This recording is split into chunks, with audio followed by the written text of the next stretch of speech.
The boogeyman, and is he part of your process or attempted process to lose weight, get in shape, or accomplish anything else for that matter?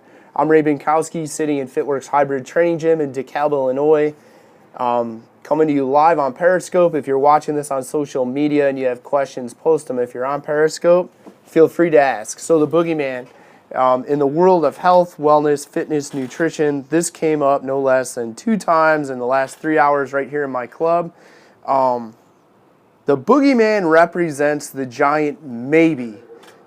Maybe organic is better, and I know some people are going to be, oh no, organic. Well, the problem is you don't know how organic something really is or isn't. When we look at organic and non-organic foods, there's a line clearly drawn in the sand, and on this side of the line, organic. On this side of the line, not. It's kind of like the stormtroopers, who we weren't going to mention in the video. We're just going to let them hang out. We're going real technical here. Yes, I'm a child of the 70s and I like Star Wars. So the stormtroopers are organic, but really, are these guys any less organic if they're right up against the line? Don't get hung up on the boogeyman. Don't get hung up on the idea that all these things are supposedly bad. Well, this might be in the food. This might be on the vegetables. This might be inside of the food that I'm eating. Now, I'm not saying that processed food is as good as whole, naturally occurring food. I don't want to get into that aspect, but what I am saying is, if all of the things that are supposedly that bad, where are all of the overwhelmingly sick people?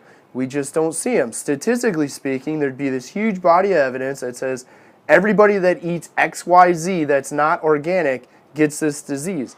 We don't see it. Now, I'm not saying that one day we might, but today, at the time we're taping this, we don't see it. And again, we look at organic, we can have organic stormtroopers or snow troopers all the way over here, but at the same time, we can also have them right up against the line. And you tell me how much better this is than that. Because the snow troopers right against the line, the rebels right against the line, are both of them just as good, the same, different? Or one, just because it's to my right of the line, is better than the other? Again, don't get hung up on that. Don't get hung up on the boogeyman. Don't get hung up on the maybe. You know, this comes up with artificial sweetener all the time. Oh, it's so bad, it's so bad, it's so bad. I'm not going to say that it definitely isn't bad. I'm not going to go so far as to say, oh no, it's good for you. What I am going to say is, statistically speaking, if artificial sweetener is so bad for us, where are all of the sick people? You know, it would be pretty simple to say that if it's that bad, we would see huge numbers of people sick just from drinking calorie-free beverages, going back to the time when Tab was introduced in the 70s. We just don't see it.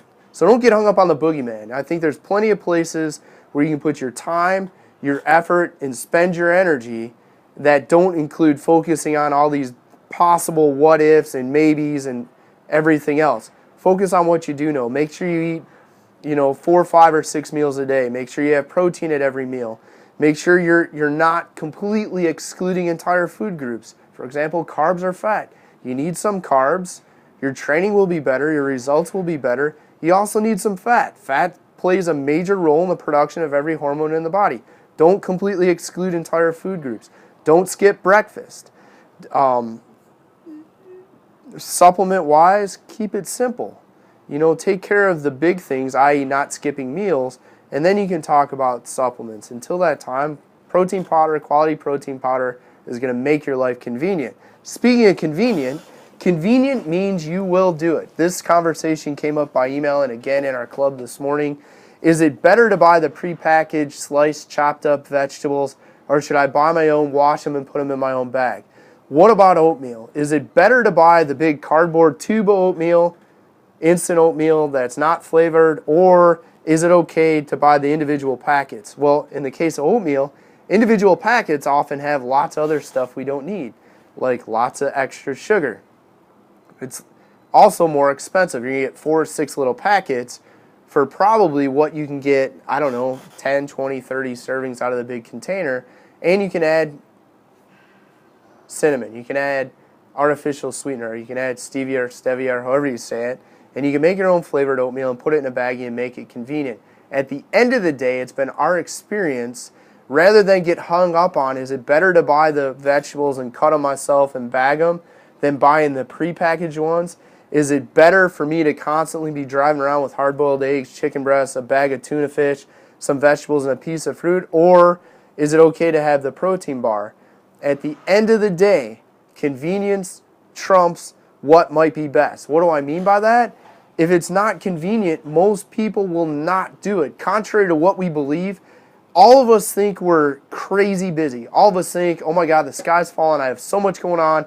I just don't have time. And a lot of times when we look at health and wellness and weight loss, losing pounds and inches, people are like, I don't have time to package that. I don't have time to make that. I don't have time to go and shop, buy, wash, slice, bag, package, remember to take with me. It's a lot easier for me to buy the prepackaged vegetables. It's a lot easier for me to go to the gas station, pick up the protein bar, the mixed nuts, the beef jerky, the cheese stick, or the single serving of plain Greek yogurt, or whatever it may be.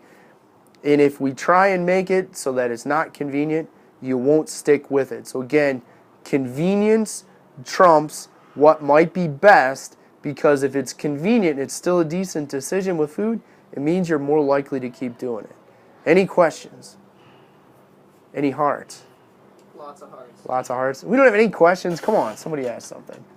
If not, we'll tune out and say bye-bye. Again, I'm Ray Binkowski, author of the book Eat by Color, author of the brand new Exercise Galore, which is available right now on Amazon.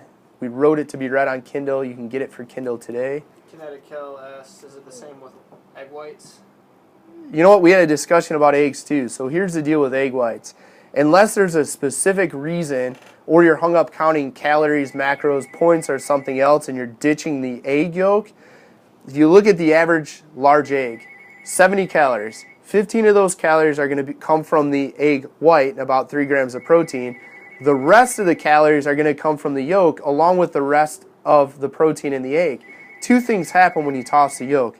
One, the calories go down, or actually 3. 2, the fat content goes down. And 3, you lose some of the essential amino acids that make the egg a complete protein, having all of the essential amino acids. Why are the essential amino acids important? It's kind of like spelling the word cat. If you have a C and you have a T and you have no A, you can't spell cat. So you want to make sure that you have a C, an A, and a T.